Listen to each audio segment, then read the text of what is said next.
भाभियां दा बच्चे नूं की होया जिन चिमड़ गए ने की चिमड़ गए ने वो जिन इड्डे वेले ने की होया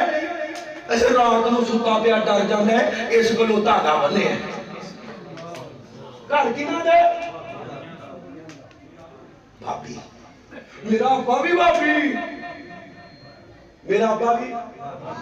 मैं बरेलियां देवबंदियां की गल नहीं करनी क्यों भाभी ब्रांड है मैं भाभी हाँ अच्छा मेरे अबू मस्जिद के सदर ने जी ते हम बच्चे नूं धागा को बने मैं नजर लग जाती है की लग जाती है ना फेसबुक ते चाढ़िया कर ना प्रोफाइल पिक्चर लाया कर नजर लग जाती है हाँ जी कारी साहब